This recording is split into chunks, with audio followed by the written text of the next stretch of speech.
As one pursues the poetic oeuvre of Kunwar Viyogi, first thing that strikes is the love of Dogri language that the poet enshrines and his commitment to Dogri literature.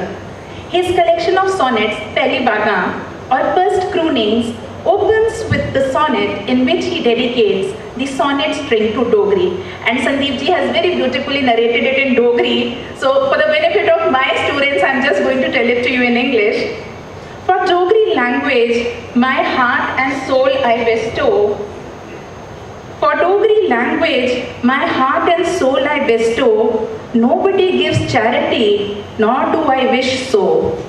Offering my heart in thy feet, without affectations are my tributes sweet. To my affluent Dogri, I bestow this sonnet string. Kunwar Viyogi was very sensitive to the international trends in poetry and wanted Dogri to keep pace with the world. Knowing well that the sonnet was a well-established form around the world, he thought that an absence of such a composition in his beloved language would lead to a paucity in its literature. Hence, he attempted a sonnet sequence in which he composed about 200 sonnets, a remarkable feat of imagination. He also wrote a preface to it to acquaint his Dogra reader with this form of poetry and revealed an uncanny understanding of the form, though he did not have an academic background in literature.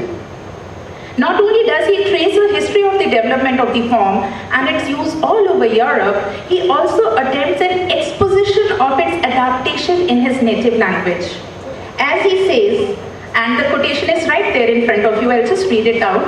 Before I proceed to write about my 200 sonnets, I would like to point out that in European language, Radif is not used. Radif and Kafiya are used in Shairi. So he has given a comparison of writing sonnets in Dogri, borrowing the form from English, and where and how does he vary. And what amazed me was his technical grasp of this form. This form is very technical. We teach sonnet form to our students. And see, in the last he says, it is not possible to attempt this in our own language because it would stick out like a sore thumb.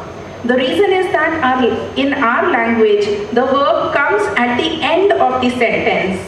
The verb may be placed syntactically in a different position, but it hinders the flow of the words and at times with disastrous results.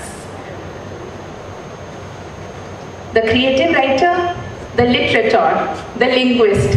I think this quotation presents all the facets of him and establishes his position as a canonical writer of Dogri.